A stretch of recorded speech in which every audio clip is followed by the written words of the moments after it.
Today we are learning to make mints. We call them cements, like s'mores, because we want to make more of them.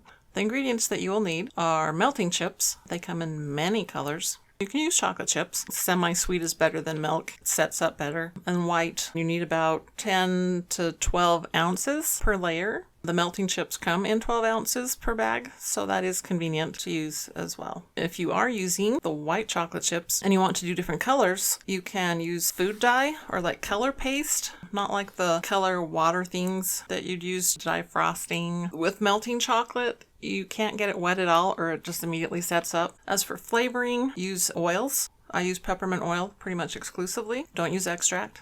It possibly has water in it, but use the oil like you'd use in candy making. And you'll need an eyedropper to drop that in. And you need some bowls to melt the chocolate in.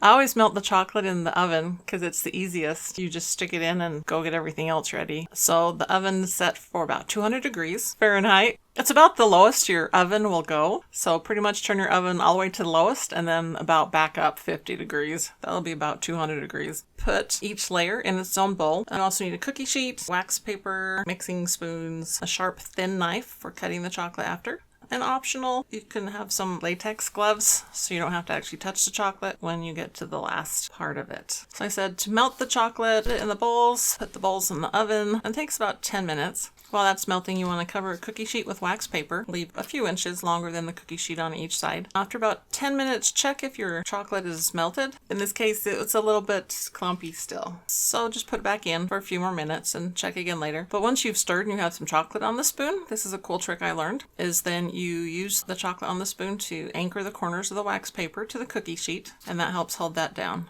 And then kind of flatten it out with your fingers. Once the chocolate is totally smooth, take out the bowl for the layer you're doing. Leave the rest in the oven. Stir it smooth. Add your 7 to 11 drops of flavoring and stir it well. And then use a spatula. Make sure the spatula is clean and dry. Empty the bowls quickly, as good as you can, onto the cookie sheet. Spread fairly quickly, paying attention to the edges. Once it's smoothed out as good as you can get it, and all the way to the edges, then you bang the pan on a hard surface. This is kind of the fun part. You get out extra frustration of your day.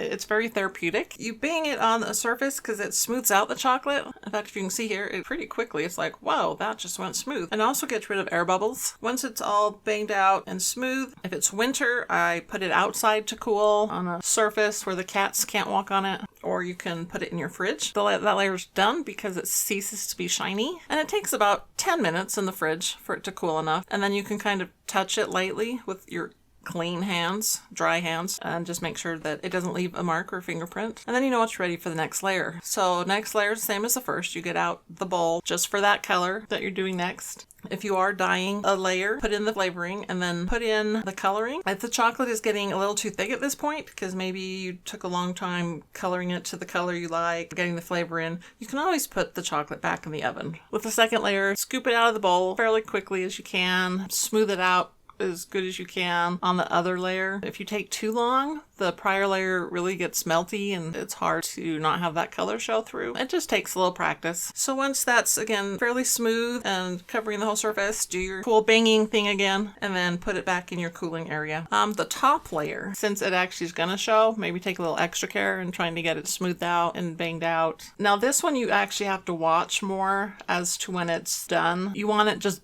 barely being flat and matte color, that the shiny has just gone. You can see here when I'm cutting, the chocolate actually is cracking, and that means it's too cold. So put it back in the oven for about 5 minutes, just till it gets a little bit shiny again. Put it back in the fridge for a few minutes. Keep a closer look on it. If it's too wet when you cut it, the chocolate just kind of runs. It doesn't have clean edges. And you want to use a sharp, thin knife to cut it. If you want perfect rectangles, you can use a yardstick as a guide. I'm always too impatient, so I always freehand it. Oh yeah, see how lovely that looks. Again, it doesn't have to look perfect. Part of the charm, I'll call it charm, of doing it from homemade is that it isn't perfect. People can tell, oh, this is homemade. This one, when I put back in the oven and then brought back out, it wasn't smooth anymore. I have no idea what happened there. But you know, once you cut it up in cute little rectangles, they'll be fine. The really ugly pieces, well, your kids can eat those. They're always happy when there's more messed up pieces because that's more for them. After I cut it, I put the whole pan back in the fridge just to make sure that it's nice and cold before I handle it. Then it's less likely to show fingerprints. Lift up gently on the edge of the wax paper on the long ends. You can then use a lifter to loosen the chocolate from the pan. Depending on how deeply you cut, you might have an easier time peeling off the wax paper. If you're like me sometimes and get really aggressive in cutting, you might have to peel the wax paper, backing off each individual piece. This is where I like the latex gloves. Once it's all out, you can package them in cute little individual servings. And then for the different holidays, you can do different colors. Green and white for St. Patrick's Day, which is what I did with these. And it's fairly easy to do. It only took about an hour and a half total to do the whole process. And a lot of it is just waiting for either the chocolate to melt or for it to unmelt to set back up. So they're fairly easy. I hope you enjoy them as much as we do. And again, you get better with practice and experiment and just try things and see what works for you. Thanks.